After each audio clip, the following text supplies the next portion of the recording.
Left leg strong, strong, strong. Right out to the tips of your toes.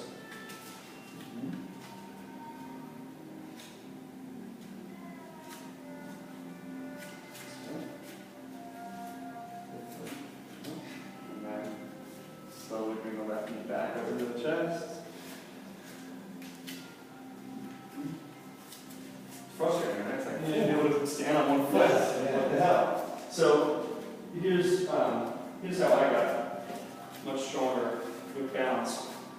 If you look at your legs as 4 pillars, okay, so you've got your front line, like your quads and your anterior tib here, okay, and then you've got your outer line, so your glute max, glute med, T-band, your calves, okay, and you've got your inner line, your adductors, your quads as well, and then your back line, glutes, hamstrings, calves, okay.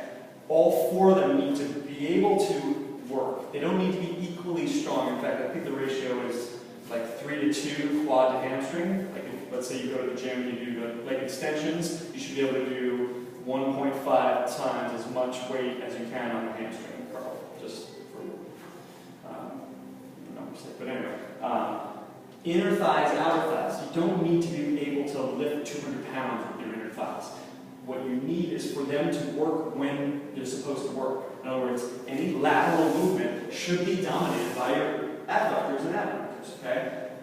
So much of the population is so quad dominant with no awareness of our inner and outer thighs that doing something like this becomes a quad and a spinal action, which then, what are the 2 most common sports injuries? Lower back and knees. Because we have no inner and outer thigh awareness. Okay? So let's all take a wide stance facing this way. Okay? Not as wide as you can go. Because what I want you to be able to do is fold forward. If you need your blocks, grab them. Okay? And I haven't talked much about like the game of opposites that's happening in our yoga poses. Okay? So right now this is a wide-legged pose. Okay? Hear this clearly. The action of the pose is opposite from the pose. What the heck does that mean? Right now, the pose is wide leg. The action of the pose is to squeeze your legs together. They're not going to move because your feet are stuck on the floor, but you want to activate your inner thighs as if you're trying to draw your legs together. Does that not make sense to anybody? Okay, awesome. I know it's hard, especially in this position. How the heck am I supposed to squeeze my legs together when they're so wide? And just start developing your sort of internal yoga dialogue. Your brain can be saying, squeeze your inner thighs, squeeze your inner thighs. Eventually, the synapses will form to get the signal there. Might not happen tonight, but we'll see. And while we're here, we're probably getting a pretty good stretch on the hamstrings and the inner thighs. Right. So think of pushing your upper thighs back behind you. Straighten your toes. Again, hollow your belly so your abdomen draws in. That is the action of the abdominal wall. Okay? Crunches and sit-ups and things tend to push the abdomen out. The action that it wants to do is to draw in. It's a protector for the spine and against hyperextension. So, if you're pretty much as wide as you can go, inch your feet just a little bit closer together. Right? We're going to start to walk the hands towards the left and bend the left knee. So left knee bend.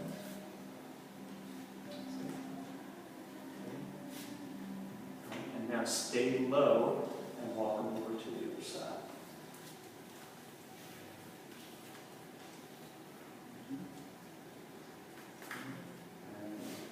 Left, staying low, try not to come all the way up in between. Breathing along the way. And over to the right.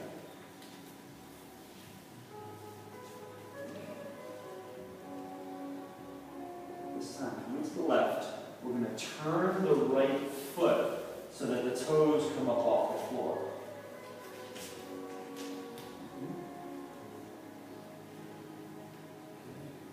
Slowly pivot over to the other side. Turn the left toes up. We go one more time on each side. Through the center to the left. Turn your right foot all the way up. Imagine you could turn your right foot so that the toes come all the way to the floor behind you. And then last one over to the right. Turning the left toes up off the ground. Squeeze that left quad strong. And we'll come back to center, both legs straight.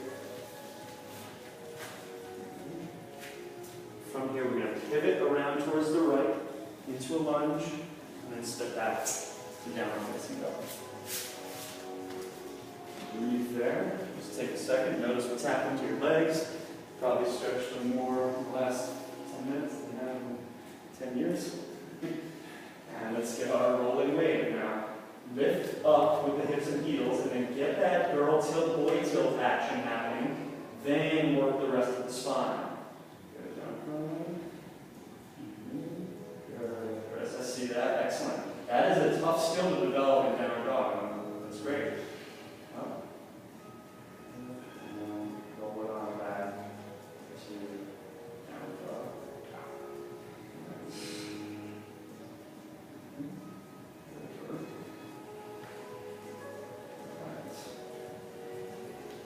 Alright, so to walk the hands back to the feet once again.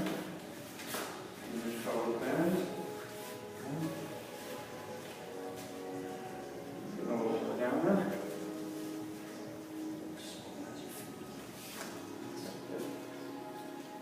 Especially in the early stages of a yoga practice, it's alignment, alignment, alignment. There's an important distinction I've been bringing up in a lot of my classes recently, which is yoga in the classical practice is a practice in the technology of posture.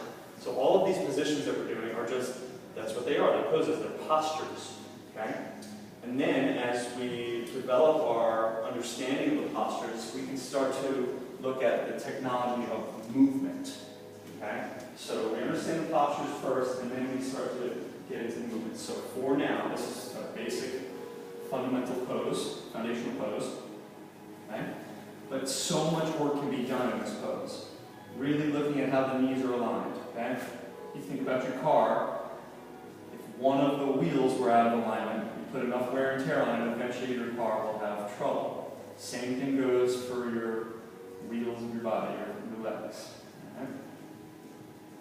Alright, let's soften the knees just a little bit, and take about 15 seconds to roll slowly all the way up. Really take your time. Let all the stress of the day roll off your back as you come up. And have your eyes closed if you choose.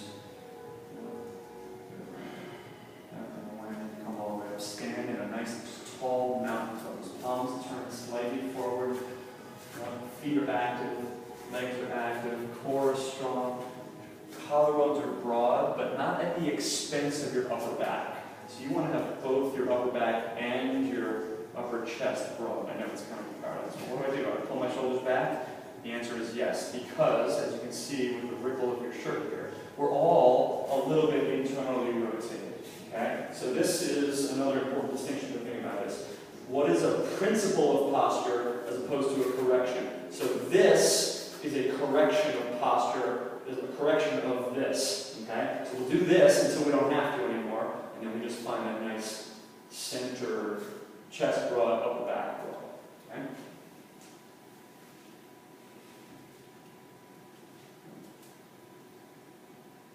Let's reach the arms straight up overhead.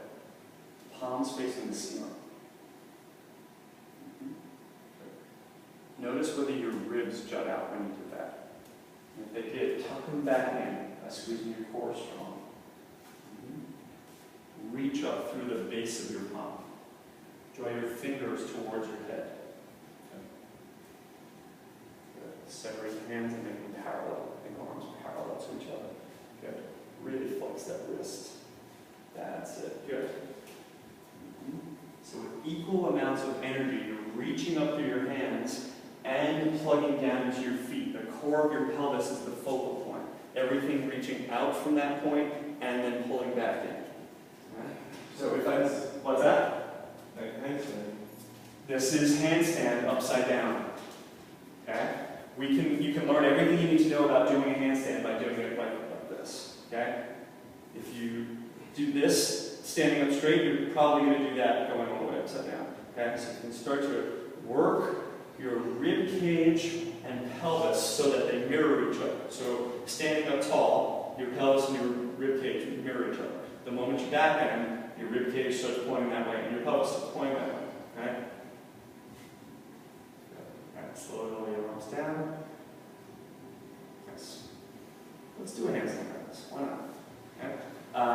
We'll go one at a time. Why don't we all come? We're going first? Sure. All right. Let's all come around and watch. Just because seeing someone else's posture can often give you an insight into your own. So Jordan's going to come to downward dog. Okay. That's good. Okay. Let's see your girl tilt, boy tilt action.